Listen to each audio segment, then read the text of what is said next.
And it's time now for Sunday House Call. With us, as always, House Call host Dr. Isadore Rosenfeld, who is the Rossi Distinguished Professor of Clinical Medicine at the Weill Cornell Medical Center. Doctor, welcome back. Great to see you. Glad you were here. Nice to be here. The doc took a little vacation. Yeah, but he's it was back. wonderful. You look great. We missed you. But we got to get right to it. Yep. Good stuff today. Right to start today, we have an alarming new health warning that they issued this week. New evidence that they say confirms that people with diabetes have a higher risk of developing colon cancer. So, doctor, what's the connection, diabetes and colon cancer? You know, diabetes is a very complicated disease.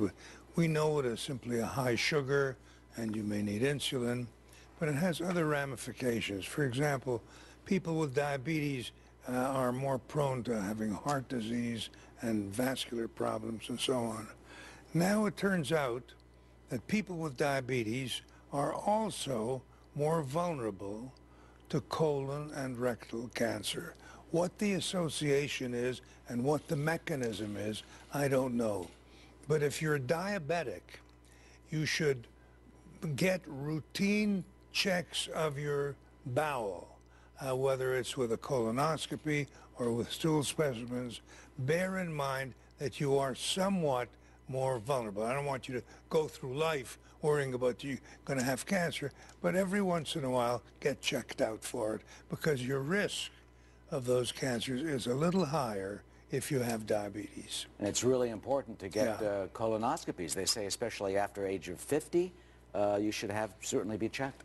Absolutely. Doc, that's a good tip. At least better to know and get checked that the connection is there. All right, a potential new way to help kick the habit. If you've been watching House Call all these years and you are still smoking, you got to pay attention now. You got to quit. And there's a new way, and it's not that expensive. There's research on a new tablet sold in Eastern Europe. It's been going on for more than 4 decades, and it shows that a plant-based medicine can triple smokers' chances of quitting. Doc, we got everybody's attention now. We're going to buy it for everyone we know that still smokes. What is it? The name of the drug is cytosine, C-Y-T-I-S-I-N-E, and it costs between $6 and $15. You know, the other treatments for stopping smoking, I won't mention the drug, but that is apt to be close to $100. And, you know, that's a lot of money for people who just want to stop smoking.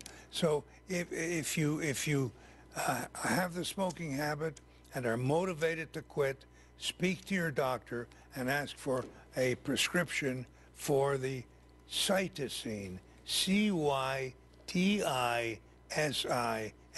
And it's not a drug.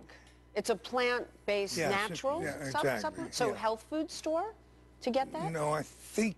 Pharmacy? Possibly, but I think I'd go to the pharmacy first. Sounds worth it, Doc. You've got so many ways to quit smoking these days. You've got the patches, you've got the fake cigarettes, I guess. Now you have But this. all of those are fairly expensive, and this is, you know, $6 to $10 or something. How long do you think it would take, Doc, if you took that, and why does it work differently than all the other treatments? I don't know why it works differently. They all have different mechanisms.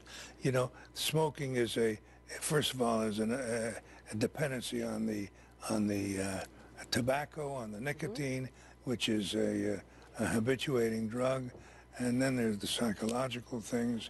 So each of these works differently, and it's nice to know that there's a new one that's affordable, and according to recent research, is effective. That's great, Doc. I know how much you want people to give up the habit. Great. Cytosine. All right, doctor. Vitamin B12, do you take it? Well, it's taken on some surprising new roles. There's a new study out that finds that B12 actually helps prevent memory loss. Research shows that a deficiency in vitamin B12 among older people, they say that is a link to memory problems. So, doctor, you got to get your vitamin B12, I imagine. Yeah. Vitamin B12, you know, is generally a pick-me-up vitamin, and it has many potential uses, and this most recent one is that it does help prevent memory loss. For example, when I was here last week, you remember I couldn't remember your name, and then that would be me, Doc. Really, nobody believes you. And all this week I've been taking B12. Right. So listen, Eric. Oh no, I beg your pardon. Or Mary, whatever it is. Yeah. Doc, the thing about B12 that I think is interesting is there was another line to the research that we had that said that if you have a low level of B12, you can have, you ready for this, folks? Brain shrinkage. Your brain can shrink. Who wants that, Doc? Really? Well, I don't know. There may be people who would like to have a smaller brain. Well, but you could get smaller haven't met hats, any of but them the yet. thing is it could really help B12 to prevent that? Yeah, but remember you can get lots of B12 in fish, poultry, and eggs, in addition to the supplements that your doctor can prescribe for you. No, that's great, Doc. Thing. I know you told us, too, that the standard blood work doesn't check B12 level. You have to ask your doctor for it. It sounds worth it. Thanks so much. And also, if you have a memory problem, I don't know if I've told you this before, but quit smoking. Okay. Yep. We'll do that, too. Thank you.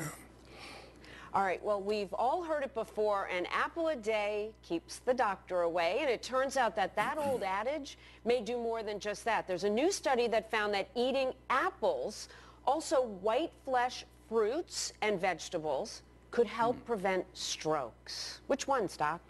Apples and pears are the ones that I know most about. These are the white vegetables. The others do not prevent stroke. They're healthy, but if you've got a problem, you're worried about a stroke because there's a family history or because you have a tendency to high blood pressure, which increases the risk, then that's what you should do.